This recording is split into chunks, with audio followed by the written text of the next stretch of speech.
దేవుని నామానికి మహిమ కలుగునాక. అందరు బాగున్నారా? ఈరోజు అందించబడుతున్న దేవుని వాక్యపు సందేశం ఏంటంటే దేవుని కోసం ఆశ. కీర్తన గ్రంథం 42 కీర్తన 1వ వచనంలో దేవుని వాక్యంలాగా రాయబడింది.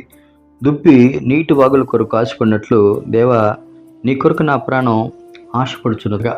దుప్పి తన దేహంలో మన రాజస్థాన్ ఎడారిలో కూడా ఒంటెలు ఉంటాయి, వాటిలో నీళ్ళ తిత్తులు నింపుకుంటాయి. అట్లా దుప్పి కూడా ఆ నీటి తిత్తులతో తను నింపుకు ఉంటుంది. ఆ తిత్తులు అయిపోయినాక నీటి కోసం ఎంత ఆశ కలిగి ఉంటుందో, దేవుని కోసం మనం ఏం కలిగి ఉండాలంటే ఆశ కలిగి ఉండాలి.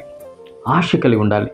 దేవుని ప్రజలకి చాలాసార్లు నిరుత్సాహం, నిరాశ, నిస్పృహలు, బాధలు, కష్టాలు, వేదనలో ఇక నేను జీవించలేనని అపవాదం మన దగ్గరికి వచ్చి చెప్తూ ఉంటాడు. అవన్నీ పట్టించుకోకూడదు.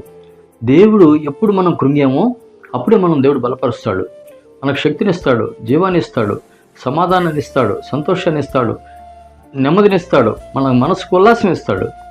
ఒకటి ఆశ కలిగి ఉండాలి. దుప్పి నీటి వాగుల కోసం ఆశపడినట్లు దేవా నా ప్రాణం నీ కోసం ఆశపడుచుంది, నీ కోసం తృష్ణ కొనుచుంది. తృష్ణ ఉండాలి దేవుడి కోసం. బాగా ఎండాకాలంలో మే నెలలో మనం చల్లటి వాటర్ బాటిల్ దొరికితే ఎలా ఉంటుంది? చాలా ఆశ ఉంటుంది, చాలా ఆనందం ఉంటుంది. అవి ఏమంటే మన ఒళ్ళంతా కూడా వాటర్ తాగినాక బాగుంటుందని అనిపిస్తుంటుంది. అలాగే దేవుని కోసం మనం ఆశ కలిగి ఉన్నప్పుడు ఆయన ఎవరో తెలుసా? జీవంగల దేవుని కోసం నా ప్రాణము తృష్ణ కొనుచుంది. జీవంగల దేవుడు, ఆయనతో మాట్లాడు, ప్రార్థనలు కూర్చో, వాక్యాన్ని ధ్యానించు, వ్యక్తిగతంగా ఆరాధించడం నేర్చుకో. ఆయనతో మాట్లాడతాడు. ఆయన జీవంగల దేవుడు. నేను ఆయనతో ప్రార్థనలు గడుపుతున్నప్పుడు ఎప్పుడు ఆయన నన్ను ప్రతిసారి తాగుతూనే ఉంటారు. ఆయన సన్నిధిని పంపిస్తూ ఉంటారు. నాకెంతో సంతోషంగా ఉంటుంది. నాకు అనిపిస్తుంటుంది ప్రార్థనలో ఆయనతో ప్రార్థన చేస్తున్నప్పుడు, అనేక అవసరతలు అక్రతలు ఆయన చెప్తున్నప్పుడు నా హృదయం అంతా సంతోషంతో నింపబడుతుంది. ఎందుకంటే ఆయన జీవం గలవాడు, ఆయన జీవం గల దేవుడు, ఆయన జీవం గలవాడు.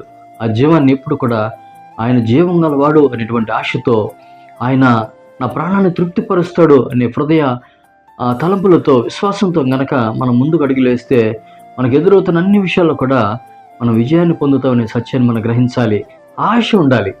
అయ్యా నాలో ఆశ నింపోయా, నాలో తృష్ణను నింపోయా, నీ కోసం ఆశ కలిగి నీ వాక్యాన్ని చదివే విషయంలో, నీ ప్రేమను పొందుకునే విషయంలో, నీకు సాక్షిగా ఉండే విషయంలో, నా వ్యాపారాలు, చేతి పనులు, ఉద్యోగాలు, ఏదైనా వాట్ ఎవర్ ఇట్ మేబీ, ఏది నా ముందున్నా నీ కోసం నేను ఆశ కలిగి ముందుకు వెళ్ళే కృపను దయచేయండి, నీకు మొదటి స్థానాన్ని ఇచ్చే కృపను దయచేయండి అని మనం ఆయన నామం మహిమార్థమే మనం ముందుకు అడుగులు వేయగలిగినట్లయితే ఆశ కలిగిన ప్రాణాన్ని దేవుడు తృప్తిపరుస్తాడు. ప్రార్థన చేసుకుందాం. ప్రభువా నీకు స్తోత్రాలు. నీకోసం మా అందరికి ఆశను కలిగించి మహిమ ఘనత ప్రభావాలు పొందుకోమని యేసు నామములో ప్రార్థన చేస్తున్నాం.